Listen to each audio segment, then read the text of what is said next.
Le monde n'a pas changé, mais vous pouvez changer la façon dont vous saignez. Faites attention à ce que vous appelez « normal ».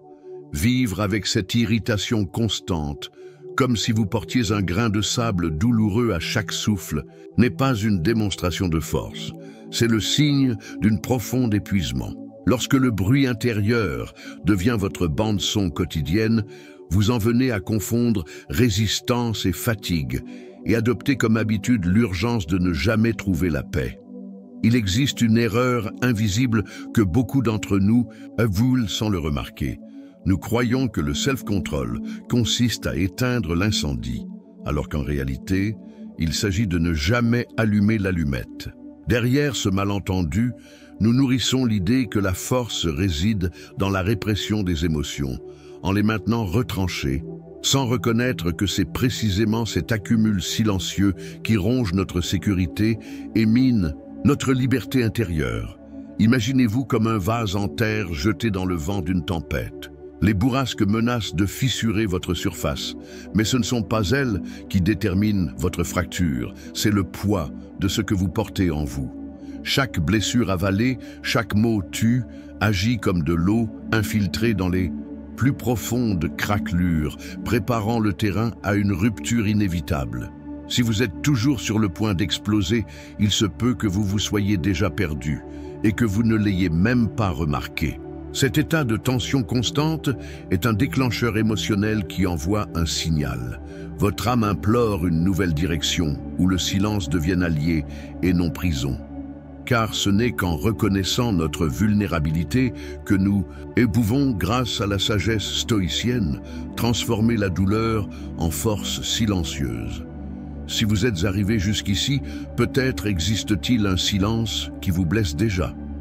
En moins de 25 minutes, cette vidéo peut être la première étincelle pour reconstruire votre paix, avec une sagesse simple mais impossible à ignorer. Abonnez-vous maintenant et commencez votre renaissance silencieuse.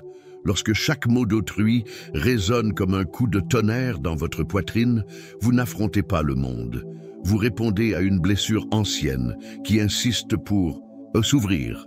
Épictète nous rappelle que ce ne sont pas les choses qui nous troublent, mais le jugement que nous portons sur elles. En percevant cette distinction, le premier aperçu de liberté émerge.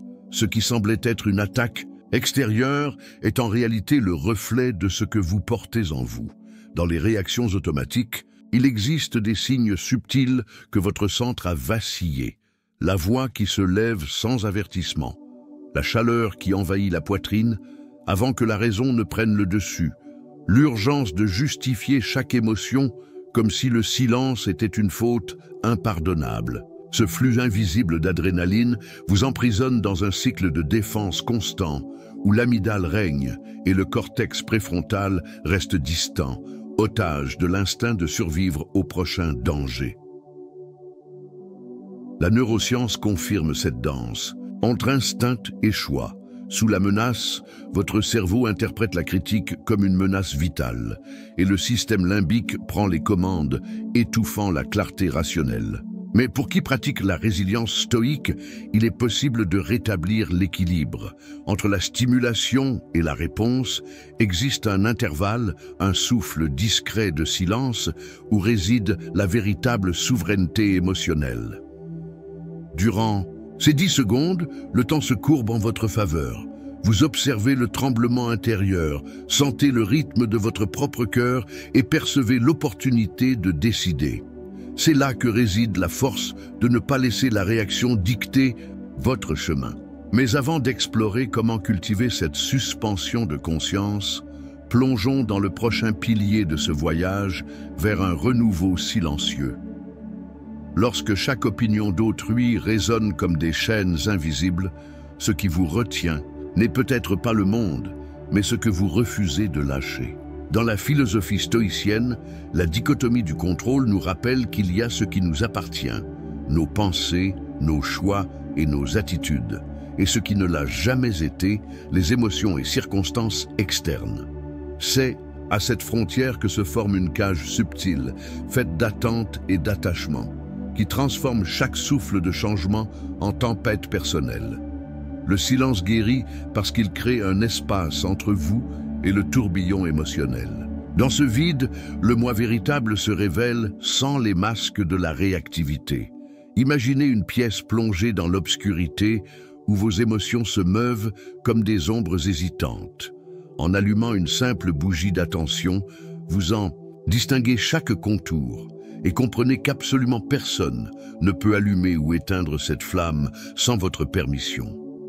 Un jour, un cadre dirigeant en pleine ascension perdit tout en un seul trimestre.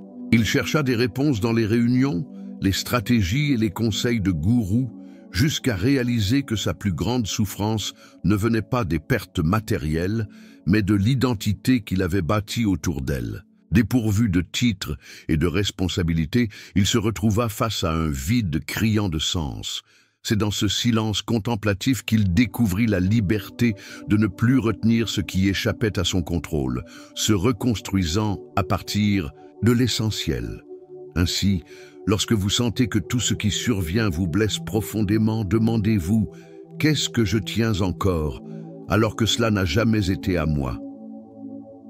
Dans cette question authentique s'ouvre la porte à la libération des attaches et à la redécouverte de la légèreté du détachement. C'est sur ce sol enfin dégagé que la véritable transformation stoïcienne commence à fleurir. Il existe une vérité subtile que peu osent révéler. Le silence est une révolution intérieure. Au début, il peut faire mal, car il dévoile la solitude que nous fuyons derrière des mots vides. Mais en persistant dans cette quiétude, surgissent des couches profondes de compréhension où le moi authentique s'exprime sans voix. Osho affirmait que lorsque vous vous taisez, Dieu peut vous entendre. Et dans cet acte de recueillement, la présence divine se fait perceptible. C'est comme si le monde extérieur allégeait son poids, ouvrant un espace à une écoute intérieure qui transcende la raison. Ce silence cultivé n'est pas absence de son, mais plénitude de sens. Imaginez 24 heures où chaque mot est pesé par le cœur, où le seul dialogue possible est celui avec vos propres sensations. Dans cette immersion, le corps ralentit, l'esprit s'éloigne de la hâte quotidienne et l'ego se repose, révélant des fissures auparavant imperceptibles.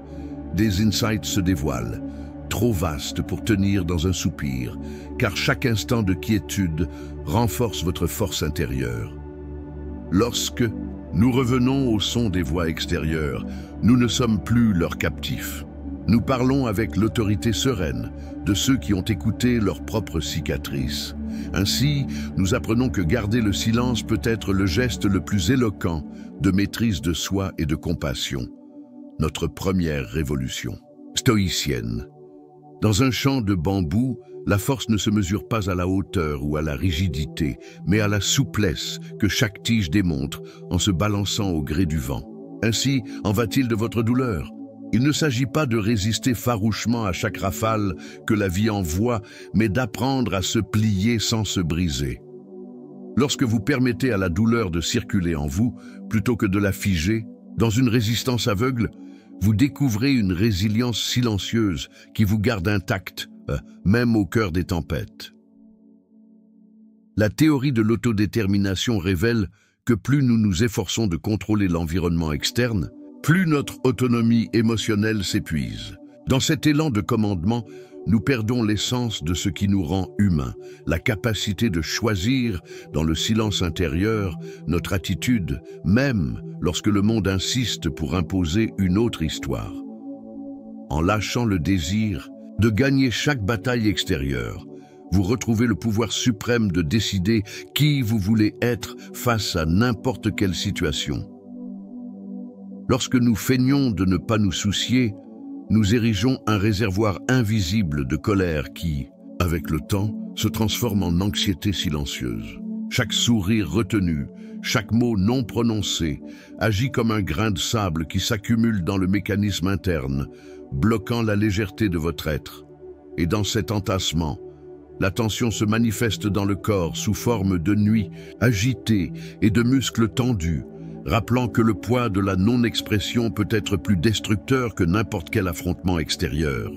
Sortez de vous-même comme ce bambou qui, après s'être incliné sous le vent, se redresse plus fort, sans aucune trace de rupture. Accueillez la vulnérabilité comme une source d'énergie. Reconnaître ses limites n'est pas un signe de faiblesse, mais une profonde sagesse. Cela peut paraître simple, mais c'est l'acte le plus courageux qui soit. Renoncer au contrôle absolu pour émerger entier, intègre et prêt, à fleurir, quel que soit le prochain vent qui soufflera. Lorsque le corps se referme, comme une coquille, révélant des épaules voûtées et une respiration courte, il raconte une histoire d'émotions refoulées que l'esprit s'entête à réduire au silence. La tension musculaire n'est pas un simple inconfort physique, mais un code secret inscrit dans les fibres de votre corps, signalant la colère, la peur ou la frustration que vous avez engloutie au nom de la force. Chaque serrement de mâchoire, chaque épaule relevée, rappelle que des émotions demandent à être entendues. Votre musculature agit comme la gardienne de cette énergie inexprimée. La pression persistante dans la poitrine reflète un cri retenu, tandis que la raideur lombaire témoigne du poids d'attente que vous n'avez pas choisi de porter. En reconnaissant ces signes, vous découvrez une cartographie sensorielle qui pointe vers le noyau de vos angoisses. Et, selon la sagesse stoïcienne, cette géographie intérieure devient un outil d'introspection aussi concret que n'importe quelle méthode scientifique. Imaginez mener un scan mental stoïcien, explorant successivement le corps, l'émotion, la pensée et la narration. D'abord, percevez la tension physique, ressentant chaque point de pression comme un phare intérieur. Ensuite, laissez surgir l'émotion associée, qu'il s'agisse d'agitation, de tristesse ou d'irritation, sans juger son contenu.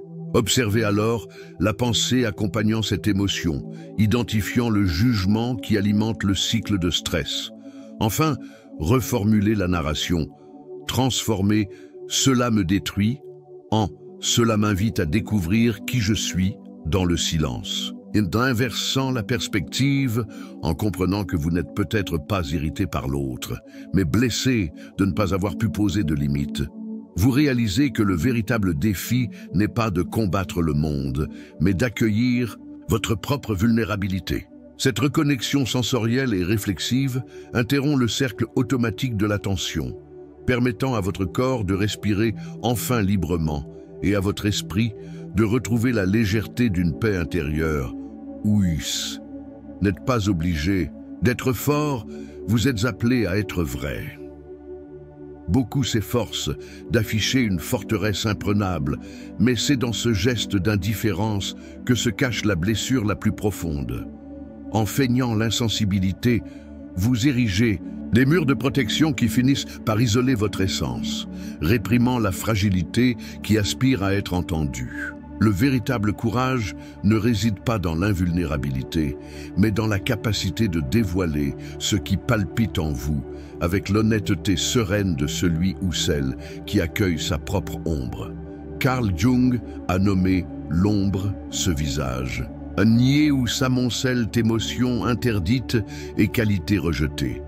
Lorsque nous projetons cette obscurité sur autrui, imaginant que leur irritation vient d'eux, nous perdons l'opportunité de nous retourner et de reconnaître la colère, la peur ou la honte qui y réside. C'est comme tenter d'éteindre la flamme d'une bougie en soufflant dessus, sans réaliser que le souffle ne fait que raviver le feu intérieur.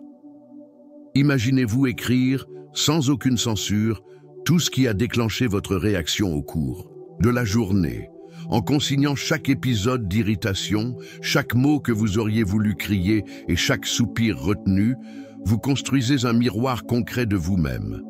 Dans cet acte de confiance, ce qui paraissait chaotique devient visible, et la colère, une fois nommée, perd une part de son pouvoir corrosif.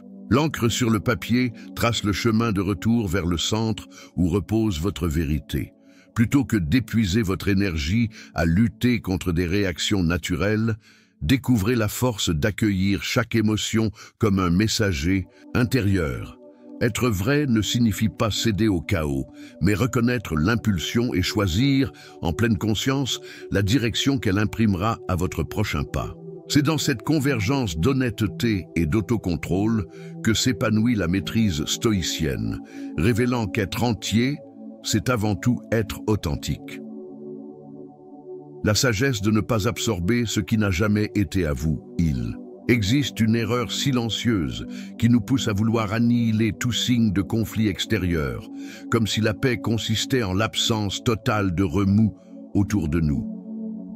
En réalité, la sérénité véritable naît de la capacité à rejeter uniquement ce qui tente de s'installer en vous sans invitation. Lorsqu'on réalise que tout vent ne souffle pas une tempête dans notre univers intérieur, on apprend à distinguer ce qui mérite notre attention de ce qui effleure simplement nos frontières. Une méthode stoïcienne en 3 étapes permet de rééquilibrer l'esprit et le cœur. D'abord, isolez le jugement. Reconnaissez la pensée critique avant de l'assimiler à votre moi. Ensuite, respirez en pleine présence. Laissez chaque inspiration ancrer votre corps dans l'instant. Enfin, choisissez la réponse la plus légère. Agissez depuis un centre serein et non sous l'emprise d'une réaction impulsive. Cette pratique quotidienne oriente votre regard vers l'intérieur, vous enseignant que tous les réflexes ne méritent pas votre engagement. John Bargh, dans son expérience du café chaud et froid, a démontré comment des stimuli subtils, la température d'une tasse par exemple, modifie presque imperceptiblement notre perception émotionnelle. De la même façon, de petits jugements externes peuvent perturber votre climat intérieur si vous ne savez pas filtrer ce qui doit y séjourner. En isolant le jugement, vous tracez une frontière invisible, veillant à ce que seul l'essentiel fasse partie de votre monde intérieur. Ainsi, lorsque la prochaine critique ou nouvelle déplaisante frappera à la porte de vos émotions, souvenez-vous de cette sagesse. Refusez d'absorber ce qui n'a jamais été votre héritage. Cette décision consciente constitue l'acte le plus puissant du contrôle stoïcien, révélant que votre paix ne dépend pas des caprices d'autrui, mais des choix que vous seul pouvez poser. Sénèque nous a légué une vérité qui résonne. Dans chaque silence bien gardé, rien n'est plus précieux que la paix de l'âme. Protégez-la comme si c'était le dernier feu allumé au cœur des ténèbres. Adopter ce principe, c'est comprendre que votre sérénité ne doit pas nourrir des justificatifs incessants, mais s'épanouir dans la liberté de ne rien, de voir à ceux qui n'ont jamais porté votre histoire. Dans nos relations quotidiennes, l'impulsion de justifier chaque retrait ou chaque acte de calme naît de la croyance que conserver l'approbation d'autrui est une condition de survie. Pourtant, en renonçant aux explications superflues, que ce soit pour expliquer votre retrait, votre choix du silence ou votre absence de réaction, vous réaffirmez la valeur de votre renaissance intérieure. Cette décision subtile devient un acte révolutionnaire d'autocontrôle, car elle révèle que votre énergie n'est pas à la disposition de simples spectateurs. Il existe un geste symbolique capable de concrétiser cette libération. Écrire. Une lettre où vous déversez tous vos arguments, vos confidences et vos mots tus, dévoilant ce que vous aimeriez dire à ceux qui attendent une réponse. Au terme de cette écriture, chargée d'émotions et de réflexion, la lettre est livrée au feu, s'élevant en fumée, qui emporte le besoin d'approbation et le poids des attentes externes. En la voyant se consumer, vous êtes témoin du pouvoir de celle qui choisit la légèreté et affirme que votre valeur ne dépend d'aucune justification. Ainsi, ne vous excusez pas pour votre calme. Ne vous excusez pas d'emprunter votre propre chemin ni de protéger votre espace intérieur. Chaque fois que vous dispensez une explication, vous célébrez le pacte silencieux entre votre vérité et votre paix. C'est cette liberté stoïcienne qui, lorsqu'elle est pratiquée, transforme votre quotidien en un sol fertile pour la force silencieuse qui vous habite. Vous saignez parce que vous ne saviez pas où commençait l'autre et où vous finissiez. Lorsque nos frontières émotionnelles se confondent avec celles des autres, chaque geste extérieur trouve un terrain fertile pour faire germer la douleur d'autrui. Beaucoup oublient qu'être lumière ne consiste pas à ne jamais s'irriter, mais à savoir allumer une bougie dans l'obscurité sans brûler personne autour de soi. Cette distinction subtile sépare celles qui se perdent dans la tempête émotionnelle de celles qui maintiennent leur propre flamme, quels que soient les vents contraires. Au lieu de mener les batailles d'autrui, tournez votre regard vers l'intérieur et demandez-vous « Est-ce à moi ?» La réponse ne viendra ni par l'appel, ni par la justification, mais dans le silence qui suit la rupture des chaînes, invisible. Dans cet espace, vous retrouvez l'essence, ce noyau intact qui existait avant chaque critique, avant chaque exigence, avant chaque tempête projetée sur votre âme. À présent, alors que se conclut ce voyage symbolique, célébrez la victoire la plus discrète et la plus puissante, celle de l'autonomie, de qui choisit son propre chemin émotionnel. Si cette vidéo a touché votre colère silencieuse ou allumé une étincelle d'espoir dans votre cœur, partagez-la avec quelqu'un qui a besoin de se souvenir que ne pas réagir est aussi une forme de pouvoir. Abonnez-vous à la chaîne, laissez un « j'aime » et poursuivez cette aventure avec moi, car la véritable transformation de l'intérieur vers l'extérieur ne fait que commencer.